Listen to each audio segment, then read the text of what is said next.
Larry Kudlow. He's going to talk about how the Biden-Harris administration has lied more than any other. I've never seen anything like it. Not the lies, but how the media cape for them and allow them to continue lying. I've never seen anything like it. Kudlow unpacks a history of lies told by the Biden administration and a series of untruths told just this week by the Harris-Walz campaign. So we're going to play this clip. We're going to see what he's talking about. But before we get started, go ahead and hit that like button. Share this out so we can get this information out there. Subscribe if you're not already a subscriber. And hit that alarm bell so you know when I'm putting out new stuff. Also, check out my link tree in the description. It has a link to my Patreon. That's where I talk about things that I can't talk about here. There's also a link to my Instagram and my X account. So follow me there as well. All right, so let's get into this news. Let's play this clip. Here we go. Folks, more lies and smears from Biden-Harris, and that's the subject of the riff. You know, out of respect for the office of the president, and I have served two of them, it gives me no pleasure to make this case. Joe Biden and Kamala Harris have consistently lied more than any administration I can think of. I believe it. In recent years, I've tried to describe this as cognitive dissonance or untruths, but the plain reality is they keep lying. Just yesterday, of course, President Biden and his press secretary tried to lie their way out of the only garbage I see floating out there is his supporters. The press office. That was a big one. He straight up said it. They said there's what did they say? A comma there or something. They try to make it like he didn't say that. When he said it, we all heard it.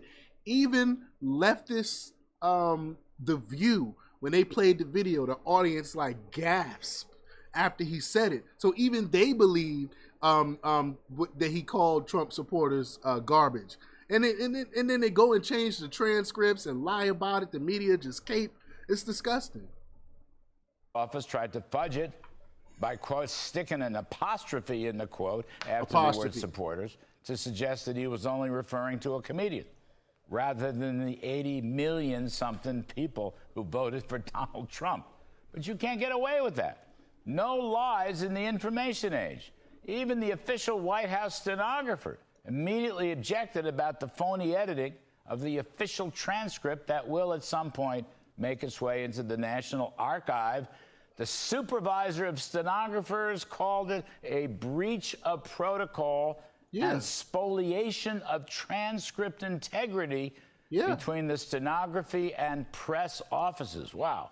Well, I'd never see Trump do this. Even Obama never went and had them change the official records like that. That's just crazy. And the media says absolutely nothing about it.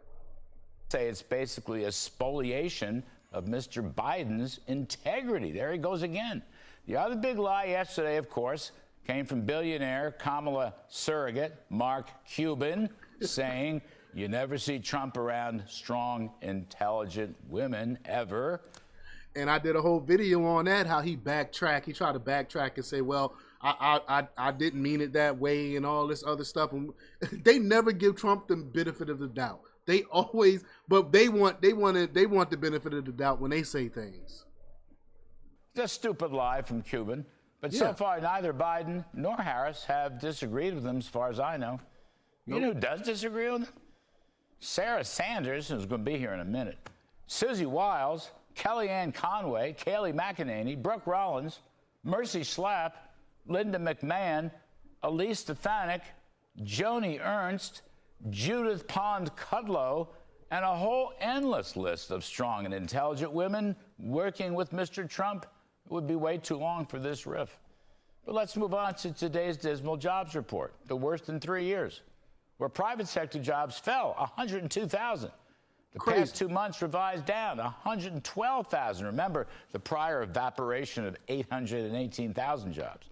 You know, just crazy. 12,000 jobs in October. That has to be a record low. I'm not sure, but it has to be at least close to a record low. How they can't spin their way out of this one. The only real increases came from government, 91,000. There are 13 million unemployed or underemployed, and over the past 12 months, native-born workers have lost nearly 800,000 jobs, while foreign workers have gained over 1 million.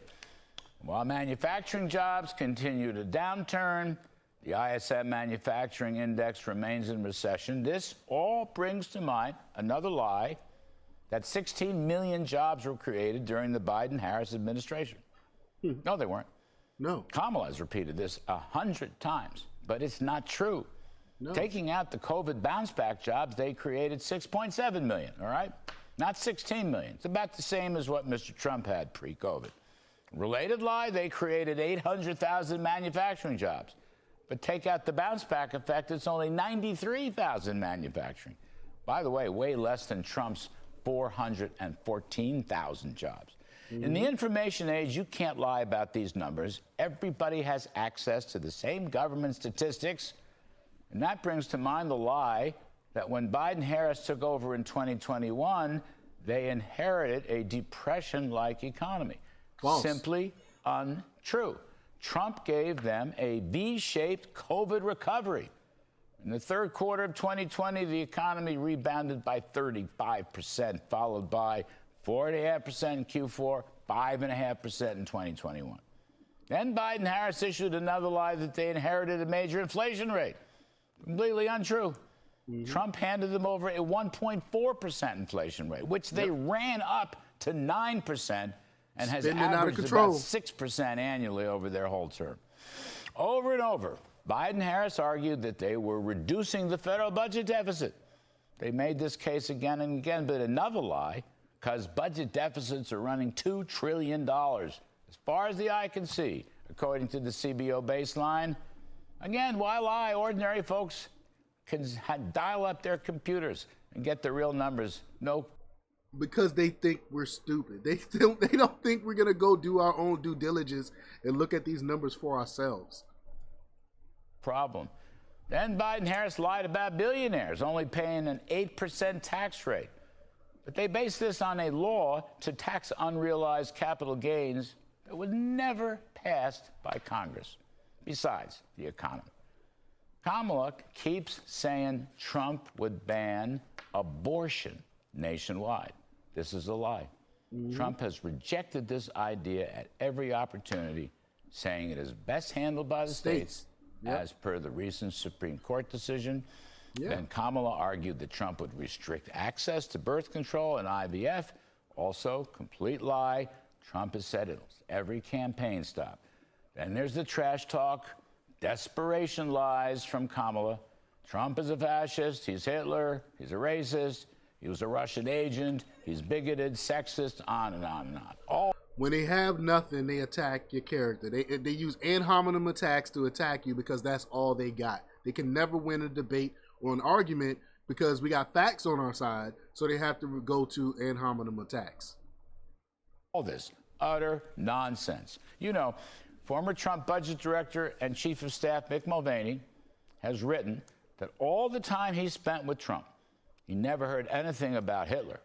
And I'll tell you, folks, I went to hundreds of meetings in the Oval and elsewhere, never heard anything about Hitler. Of course not. The not. whole threat to democracy business that Kamala continues to push is an old, threadbare argument that has no standing. Remember, it was the threat to democracy. They say a threat to democracy. First off, we're not a democracy, but let's pretend we are. Threat to democracy. Where was democracy when during the primaries? No one voted for this woman to be running for president, but yet Trump is the threat to democracy. Yeah, okay, I got you. Biden-Harris Justice Department that weaponized lawfare against Mr. Trump and tried to throw him in jail for 750 years. It's all failed on appeal. Kamala's trash talking and mudslinging to avoid talking about her failed kitchen table issues of higher prices, falling real wages, the affordability crisis for homes, cars, and everyday necessities, and the massive border crisis and the crime wave that followed it, and the world on fire in Afghanistan, Ukraine, and the Middle East. Kamala broke it. Mr. Trump intends to fix it.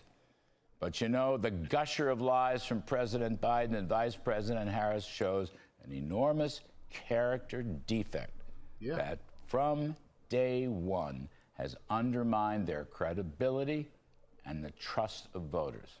Nobody believes you. All right, there are 4 days left until the election. And that's my riff. I love it. I love it. Y'all make sure y'all go out and vote if y'all haven't already. But y'all let me know what y'all think about this. Leave your comments down below. Like, share, and subscribe. And check out jjthepsychotherapist.com for the latest in news. Until next time, peace.